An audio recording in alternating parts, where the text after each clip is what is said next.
A pleasant morning to one and all. Before going into the class, I am going to show you the 4 pictures here. Can you see the first image?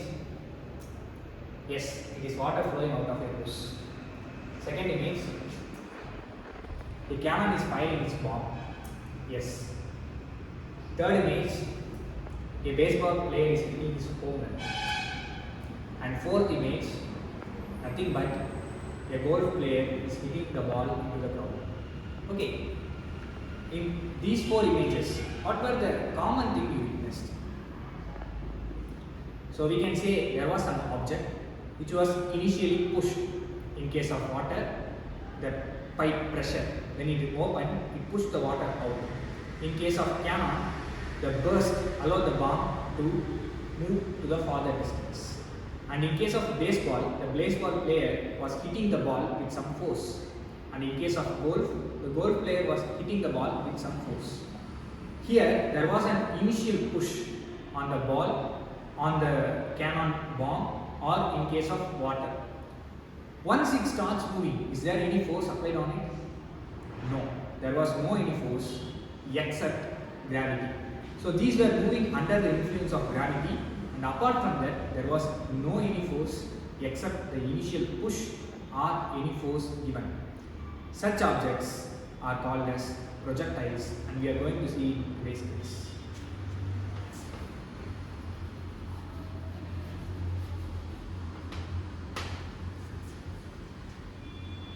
So let us define the projectiles first.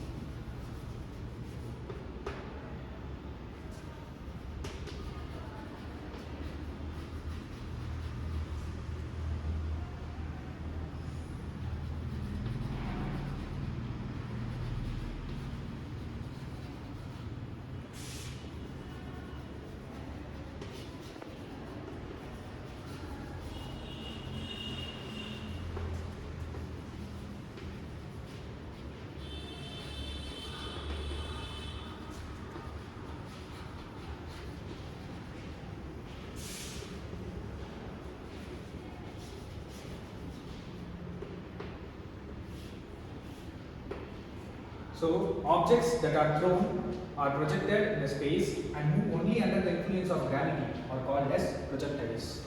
So as we have already seen, in case of example of a cannon bursting its bomb, so we can see that there is an initial push for that bomb. But once that happens, there is no other force involving it except the gravity.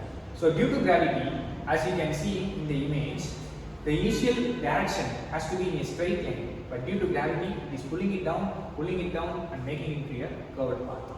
So I hope you are clear with the definition of the projectile, and we are not only going to study about projectile, but motion of the projectile. So what we are going to see today is projectile motion. Now we have finished about the definition of the projectile. So let me say some characteristics of such projectile motion. So the first characteristics which we will be seeing is, as we have seen, there is no force involved upon this projectile motion. So the first characteristic of projectile motion is, gravity is the only force which acts upon a projectile. That is the first important characteristic. Second, we see the object was traveling in a particular path. So what I am going to say here is, the path of the projectile is called as trajectory. And the third important point is, as you can see, there was some type of shape it was forming in the trajectory. If you observe very closely all the 4 images, then you can observe that they have a bilateral symmetry. That is, the path of the projectile has some bilateral symmetry. These are the 3 important characteristics of projectile motion. Okay, let's get into some activity now. I am going to show an image here. As you can see, there are many types of examples given here. Now, this one will go as one group, this section will have one group, this section will have one group, and the last persons will have one group. Now what I am going to instruct you is, you will have this sheet of paper in your hand. and each group has to segregate projectile and non-projectile motions. Once you have done discussing it, I am going to call one representative from each group and ask you to present in front of the class. And you have to give valid reasons for choosing or segregating this projectile as well as non-projectile motion. Okay, let's begin the activity. Yes, now you have done a very good presentation and we have got to know about what are all projectile motion and non-projectile motions. Let me summarize them.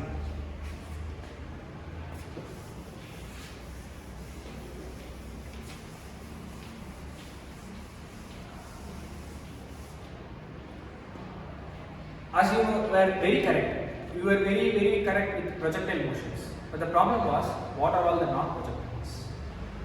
Here, we need to understand and remember the first and second points. That is, there is only gravity, the force which acts during the motion, and second one is the trajectory. So, in case of first example, that is rocket propelled spaceships. So, suppose let me consider this as a rocket. Okay. So, you are going to fire the rocket. Yes, due to the initial burning, the gases are pushed down and the rocket goes up.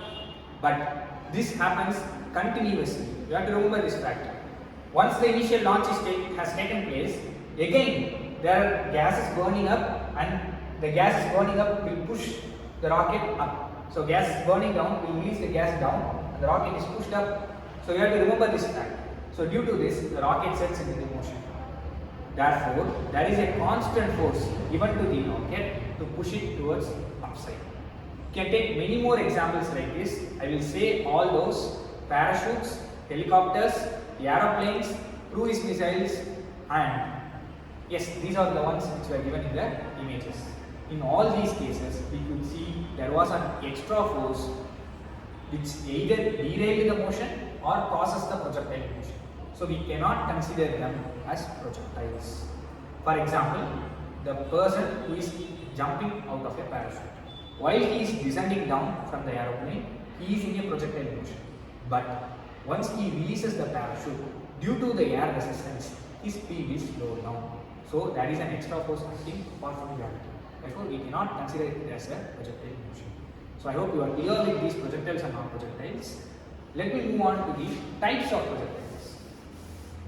It is very easy. We are just going to classify it based upon the launching direction. If the projectile is either launched vertically upwards or vertically downwards, it is called as vertical projectile. In other words, if we go with technical words, I am going to say where if the projectile is launched perpendicular to the surface of the earth, it is called as vertical projectile. And in case of it launched parallel to the surface of the earth, in either this direction or into the board, out of the board, then that projectiles are called as horizontal projectiles. Of course, we have javelin throws, baseball hit, golf ball hits, cricket hits, and in this case, the ball is launched at an angle with the surface of the earth. Such projectiles are called as oblique projectiles. Okay. So we have seen the types of projectiles here, and you can see the graphics there showing the classification types. Okay. Now, you may have a question in your mind. When I was saying about the parachute, when the parachute is released, due to air resistance, the motion of the projectile is arrested. So you have this question: why can't the same air resistance act on the ball, act on the cannon, or act upon the water flowing out? Yes, it will happen. That's why before going to study about the projectile motion in detail, we are going to have three assumptions. So the first assumption is we are going to completely neglect the air resistance. You know, in physics we are going to have to deal with these words, that is ideal case and real case.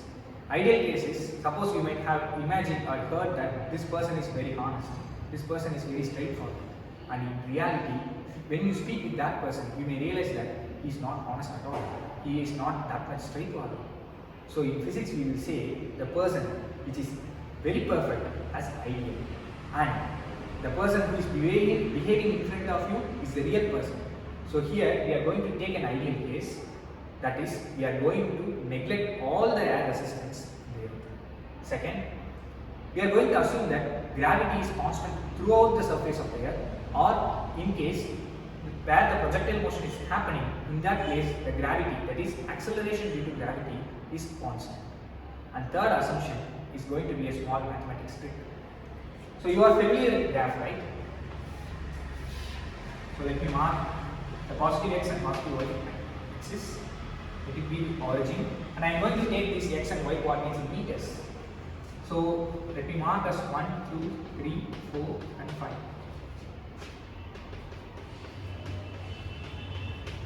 So let me take a point A. So how I will define this point A? See, the point A is 2 meters along x-axis and 1 meter along y-axis. See, that's the point A. In same way, I am going to consider a point B, which is nothing but this point.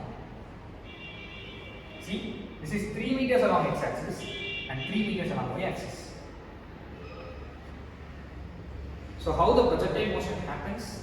It happens in a 2 dimension, that is in this direction. In reality, all the motions are 3 dimensional, but we are going to neglect the direction of the direction in which it is thrown, either east, west, like that. Instead, what we are going to see is the direction of the projectile. That is, if I am going to throw this chalk piece like this, I am going to see only this motion, like this. So this motion requires only 2 coordinates to be specified. So I am going to say this as 2-dimensional motion. So for that I have considered this. So here A to B, an object is traveling. What I am going to do is, I am going to consider both x component as well as y component. Then you will see that the object has traveled 1 meter along x-axis and 2 meters along y-axis. So you may wonder what is the use here. See, let me say instead of that point, let me take this point, which is B dash. Now if you will see, y has travelled only 1 meters. That is this path. Whether the object has changed from position B to B dash, and you can see the change is along only in y direction and it does not affect the motion along the x direction. This is the point which we are going to use. That is, we are going to consider the motion of an object in 2 dimensions as the motion along 2 perpendicular directions which happen simultaneously and are independent of each other, as like in case of x and y. So can you see the third assumption here? The assumption is the motion in 2 dimensions can be defined as a motion which happens simultaneously along 2 perpendicular directions and they are independent of each other. So I hope you are all clear with these assumptions, and before going to start our studying projectile motion, let's play a game.